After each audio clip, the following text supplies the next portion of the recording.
Well, good evening, everyone, and thanks for joining us here on 13 Plus. I'm Ashley Bowerman. I hope you're all having a lovely Friday and are looking forward to your weekend. Of course, it is pretty hot out there, so I hope you guys are also trying to stay as cool as you can.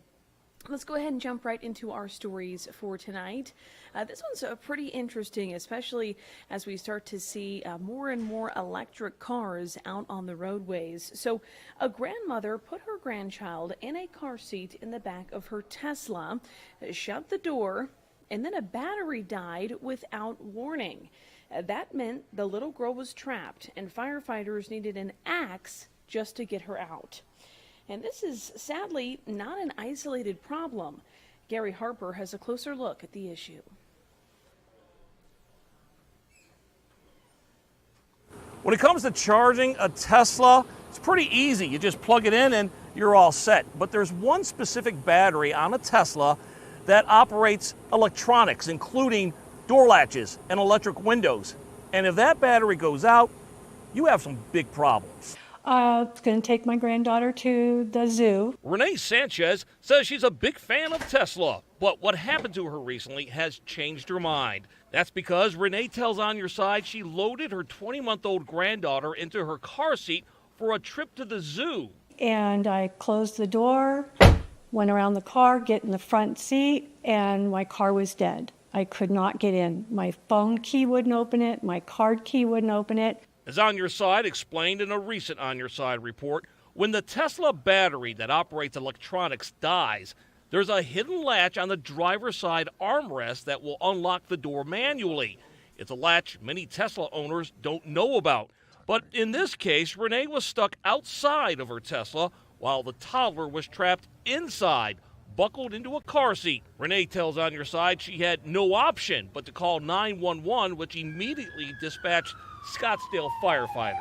And when they got here, the first thing they said to me is, to Tesla, we can't get in these cars.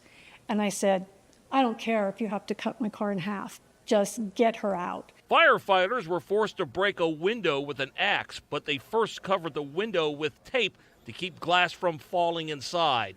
Meanwhile, Renee's granddaughter sat alone inside the Tesla that was getting hotter and hotter. So she was okay for the first few minutes. But as soon as the firemen came and all the commotion started and the windows getting broken into, she started crying because she was scared. A firefighter was able to climb through the window and pull the toddler to safety. They even gave her a little fire hat to calm her. After I knew she was safe, then the anger, and then all the thoughts of, oh my God, this could have been so much worse. The 12-volt battery that powers the electronics had died with no warning. Tesla drivers are supposed to get 3 warnings before that happens, but the Tesla service department confirmed to Renee that she didn't get any warnings at all. That's the thing. When that battery goes, you're dead in the water. On Your Side has learned there is a way for drivers to unlock their cars when they're stuck outside, but it's a complicated series of time-consuming steps involving wires and battery chargers. But again, many Tesla owners and first responders don't even know about it. They need to educate the first responders because they had no idea. None. They were as much in the dark as I was. Renee wants to see Tesla add a better option to get into a car with a dead battery. And while she's been a big supporter of Tesla, this latest episode has shaken her trust. So I give Tesla props. When it works, it's great. But when it doesn't, it can be deadly. Of course, we reached out to Tesla several times to discuss this issue. They never contacted us back. In Phoenix, I'm Gary Harper. Certainly a terrifying situation for that family, and I'm sure over time, much more resources and things will go into helping families that find themselves in a similar situation there. Well, graduating college is one of the most exciting and fulfilling days in anyone's life, but there is some fear to follow for many people right now. Don Gee looks into a national survey as graduates wonder if they'll be able to make ends meet. Take a look. Oh my gosh, I remember those feelings, and the concerns are real.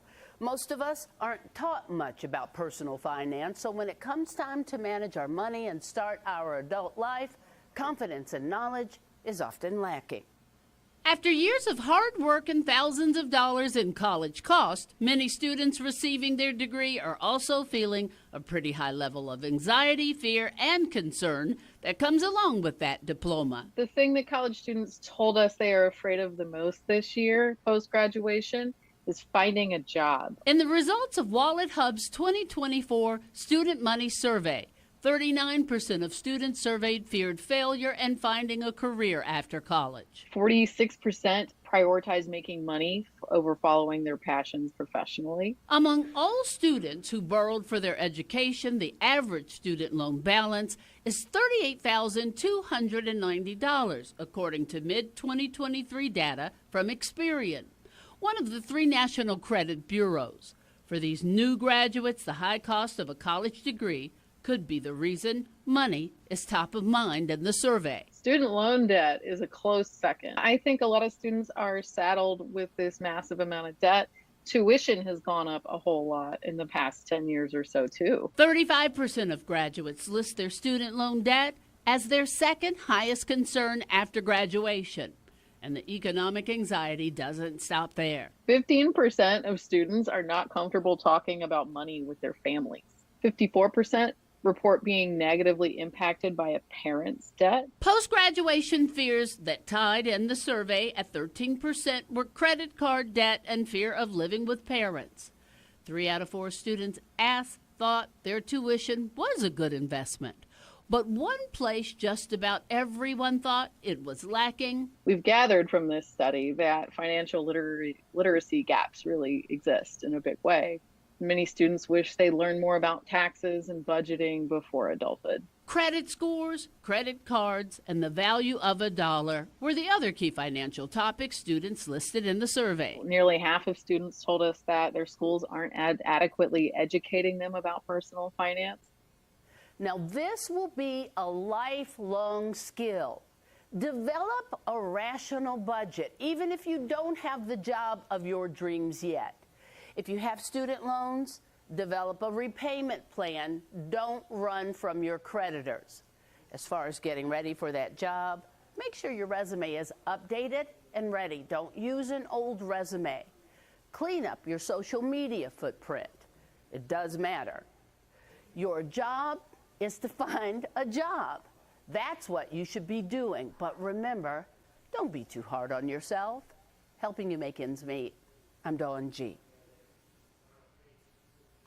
All right, Dawn, thank you for that report. We're going to leave you tonight with a live look outside. Take a look at that gorgeous sunset this evening.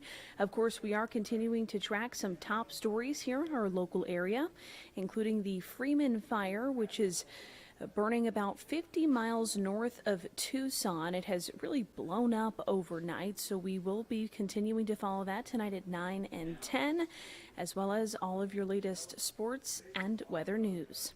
Thanks for joining us here on 13 Plus. Have a lovely night.